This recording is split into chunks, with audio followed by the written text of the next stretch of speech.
Did my speed sets, added 35 more pounds of chain, put my straps on.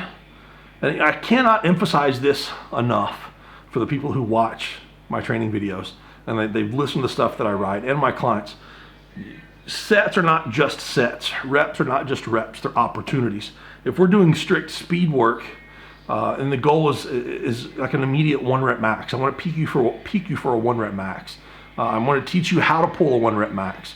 So if we're doing standard dynamic effort speed deads, then we've got like 10 sets of 1. So you learn how to approach the bar, get set, grab the bar, explosively go as hard as you can, put the bar down, step back, count to anywhere between 15 and 60 seconds, approach the bar again, and repeat until you have 2 sets in a row where the bar speed has started to slow, and then you're done. Doesn't give you a lot of opportunity to sit around and think about stuff. So if you're someone like me, I'm really trying to figure out my deadlift. I continue to have my shoulders over the bar. Hamstring injuries, back injuries, hip injury. It's thrown everything, gained a bunch of weight injury. It's thrown everything on my deadlift off. So the way I've got this set up here is with a decent amount of weight. It called for 140 kilograms plus the chains. I just didn't want to take another plate off and then replace it with a bunch of coins. So I left it at 150 plus the chains. What this does, this allows me with enough sets and enough reps and enough rest in between the sets that I can pull, I can step back, come over here and sit down and try to figure out what went wrong and what went right. And that's important.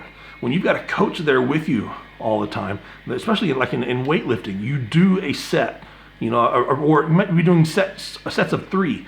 You know, you do a snatch and then your coach is immediately talking to you while you're resetting everything up, getting the plate set up again, getting your hands back on the bar, getting set, ready to go. Your coach is coaching you verbally right then and there. And then they're coaching you in between sets. You have time to coach. That's what I'm giving myself time to do. So I pull a triple, first set, second set, didn't feel that great. Third set, my position clicked. Something happened that hadn't happened in a long time.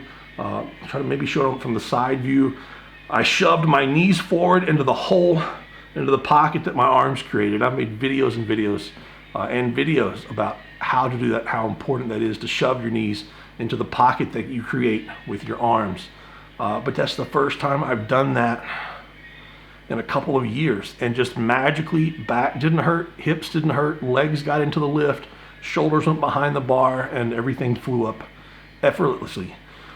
So rather than just having that good 1 set and stopping and calling it, I backed up and said, well, let's repeat it, let's try it again.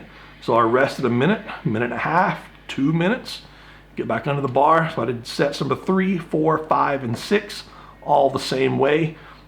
Set number 6 was not perfect, but after watching the video already on my phone, it was really, really freaking close. Looked much better, shoulders were behind the bar, appearingly the entire lift, putting me in a very, very strong position to make progress. So had I not given myself the sets, the reps, and the time to figure stuff out and to repeat myself to get better, might not have happened. So, and that's the big thing I tell even my training partners. Don't just walk in and do 1 hard set. That's the worst thing about, you know, the 5-3-1 program. You've got 1 set to figure stuff out. You know, that's the only good thing about the boring but big program. At least you're going to back down and you're going to do some sets and reps where you can figure stuff out. What went wrong, what went right, and can you repeat it? So if you only do 1 hard set, what if you screw up? What if you don't figure out what you were doing wrong or what you were doing right? The whole week of training, I mean, if you're in a rut and you can't figure stuff out, you've only given yourself 1 set all week to figure out what's going on with your deadlift, and you don't figure it out, you've wasted the whole freaking week. You do that 2-3 weeks in a row, man, you've wasted a whole month of training. You've gone backwards. But you do some sets and some reps and give yourself some time in between sets to figure stuff out, then you're gonna make some progress. Hope that really sinks in with somebody watching this video. Give me a few minutes. I wanna do some kind of accessories